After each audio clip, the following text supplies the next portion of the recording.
The government has admitted it's absolutely unacceptable that traces of pork were found in halal meat supplied to prisons in England and Wales. The prison service has ordered an urgent investigation and has withdrawn all the pies and pasties found to be contaminated. It raises more questions for the country's food inspection regime in the wake of the horse meat scandal. Our science editor, Tom Clarke, reports. Made of 21-day-aged beef, sold by the very farmer who reared it.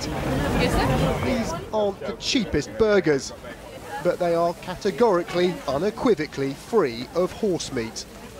A quality butcher like this knows exactly where his meat has come from, and the rest of the food industry would like to be able to say the same. But recent experience suggests they can't. And that raises serious questions about how the industry works, but also how it's regulated.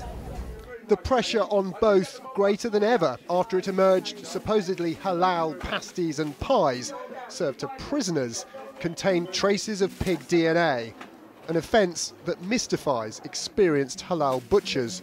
All it takes is one individual to go around to the production site and see what animals are being used on not just the one site, but the actual production line. What's more, the problem wasn't identified by the FSA, but in tests by the Ministry of Justice itself, alarmed by news reports about horse meat. It's been a fraught time for the Food Standards Agency. First, there was the discovery by its Irish counterpart of horse meat in value beef burgers in the UK. Several days later, the FSA admitted British horse meat containing a banned veterinary drug was exported to France. On Thursday, it was forced to admit one of the horses had actually been consumed in the UK, though hadn't entered the wider food chain. Then last night, the revelation of halal prison food containing traces of pork. The Food Standards Agency says a testing programme to scrutinise meat labelling commences next week, and that on Monday it's sitting down to get tough with the food industry, which it says carries ultimate responsibility. Well, consumer confidence is at risk, and we want the food industries together to step up to the mark on this and to make sure that they can take action, including, as some of the major retailers have already announced, further testing and routine testing of their product to make sure that people can trust that what it says on the label is actually what's in the food.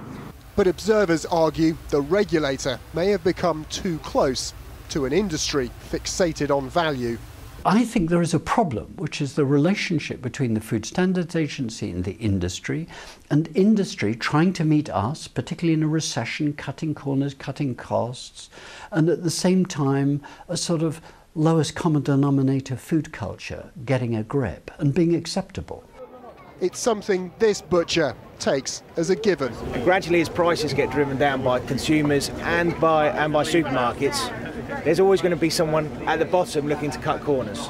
Though it's easier to be sure of your meat's provenance at the pricier end of the market, when it comes to our food, should we really be paying our money and taking our chances?